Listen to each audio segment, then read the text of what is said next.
Welcome to the guided session.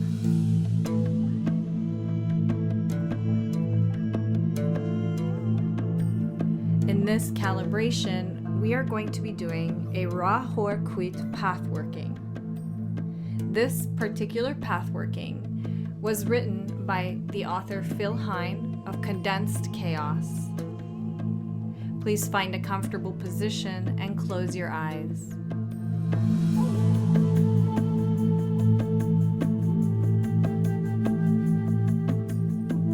Let's begin by releasing tension in our body and taking a few deep breaths in and out.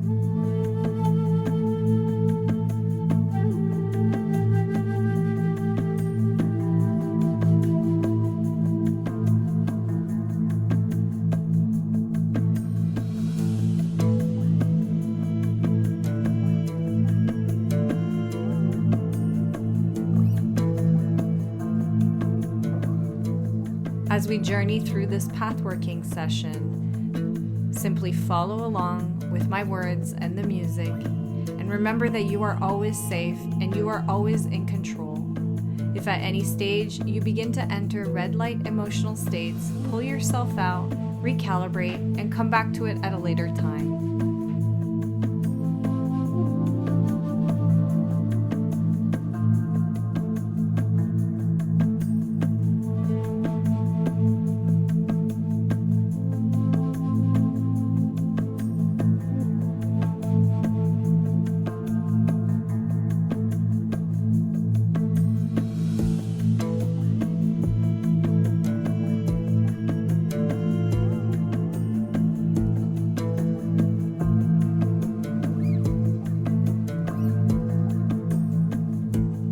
Take a deep breath in and hold the breath at the top for as long as you can. Feel the energy building and accumulating heat. Keep holding your breath.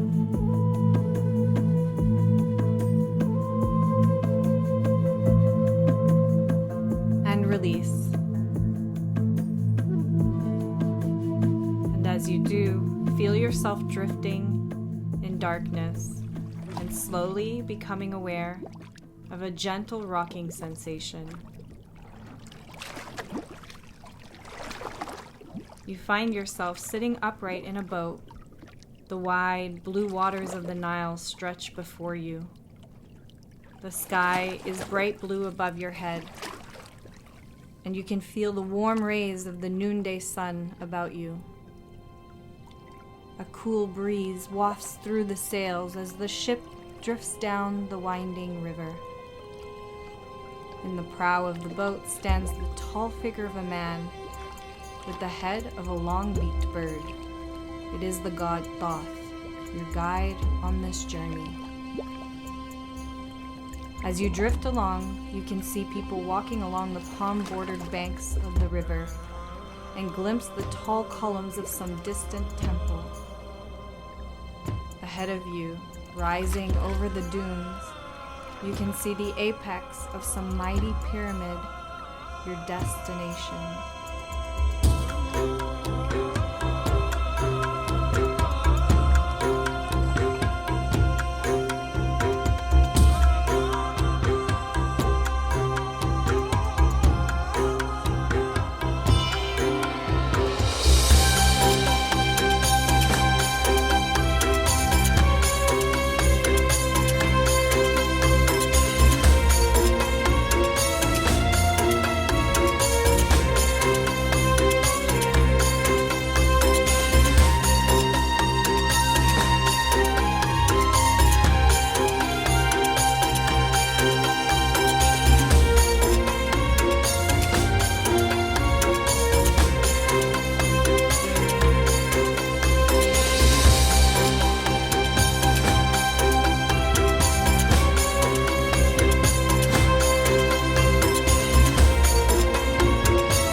Now your craft is gliding to rest by a wooden jetty.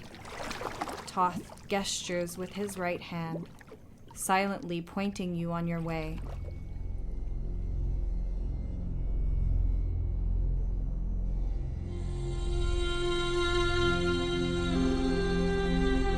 You clamber out of the boat, and ahead, you see the path to the pyramid, a stone-paved avenue guarded by a statue of the inscrutable Sphinx. You walk slowly towards the Sphinx and pause briefly, reflecting on its 4 magical powers: to know, to will, to dare, and to keep silent. For a moment, it seems that the Sphinx's stone gaze is testing your resolve, and then the spell breaks and you continue on your way. You walk slowly along the stone path, feeling the heat of the stones against your feet, until you reach the foot of the pyramid. The entrance is above you, high in the side of the pyramid, a dark, yawning archway at the top of a staircase of marble. You ascend the steps, feeling the rays of the sun against your back. You reach the archway and you see that it is decorated with the image of Khepra, the scarab beetle, who carries the sun through darkness. The archway is veiled with a curtain of purple flecked with silver. You raise your hands to part it and step through onto the other side.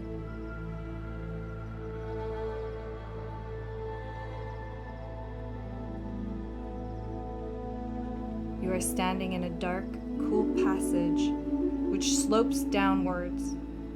All is silent and still, and your breath seems to echo around the stone, so that you touch your fingers to your lips as if to hush the air escaping. Once more firm in your resolve, you begin to walk down into the bowels of the ancient tomb. Although the passageway is dark, you begin to see the way ahead, illuminated by a strange, starry radiance which dimly glows about you. You can feel the weight of the centuries pressing upon you as you walk, so that your own sense of time passing is clouded. It feels as though you have been walking down this passage for millennia. And then the starry glow reveals an archway ahead. A pair of scales hangs above it, the symbol of judgment. You pause for a moment, mindful of the fate of those who are tried and found wanting. Gathering up your courage, you step inside the archway.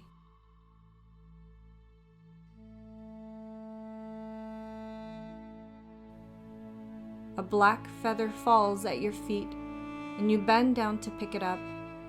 As you stand, you see that you have entered a temple. The temple has 4 square stone walls. The ceiling glows with the radiance of the night sky filled with stars. The floor is composed of alternating tiles of silver and gold.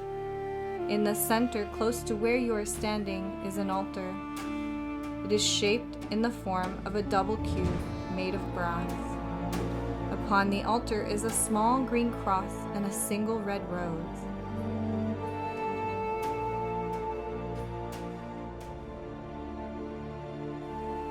In the east quarter of the temple, there is a solid green throne.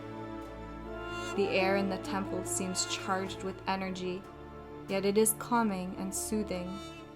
It fills you with feelings of power and joy. You rest here a while, immersing yourself in the force of he who resides here, the hawk-headed Lord Ra-Hoor Khuit. You look down and study the black feather in your hand, and you silently repeat the name, Ra-Hoor Khuit.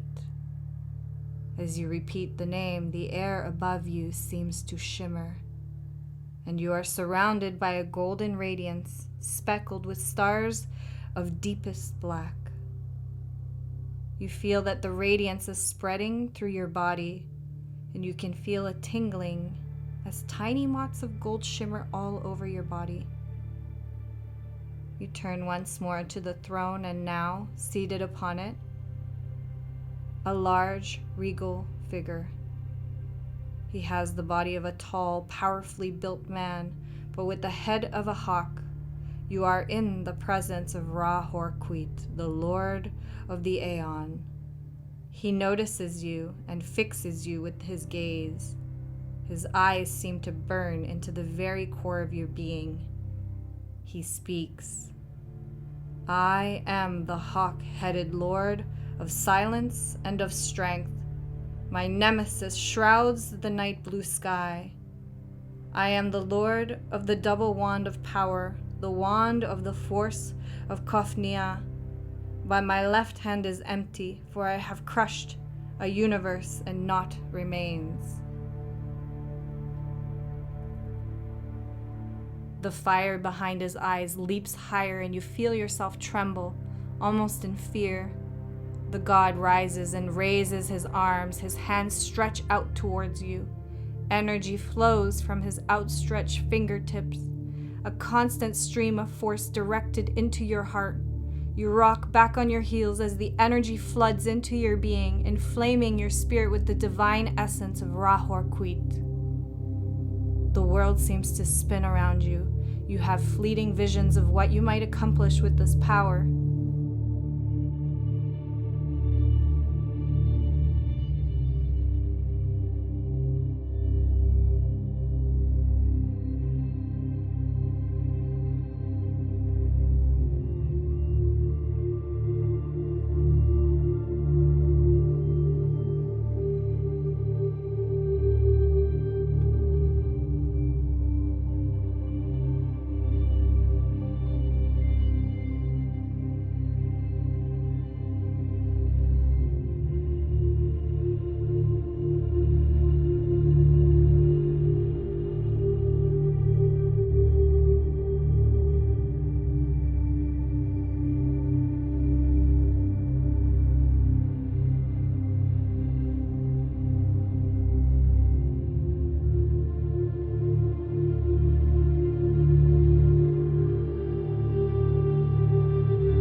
Then the flood is stilled, and once more Ra-Hoor Khuit is seated before you. A single star now hangs above the altar, the symbol of your aspiration. You raise your fingers to your lips in reverence and feel your body glowing with silent strength. You can see now that each of the four walls about you has an archway in its center, and you realize that you are standing at the crossroads of the universe.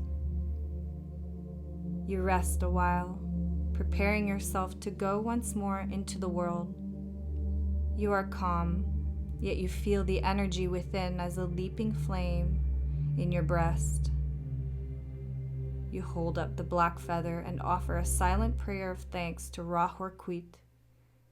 You feel yourself drawn into the golden radiance, and you are transported across time and space. There is a moment of blackness, and then, in your own time, you begin to stretch your limbs. and open your eyes. You have returned. As you go about the rest of your day, remember that you are now equipped with the power, the divine power of Ra-Hoor Khuit, that you have been at the crossroads of the universe, and that this is all within yourself.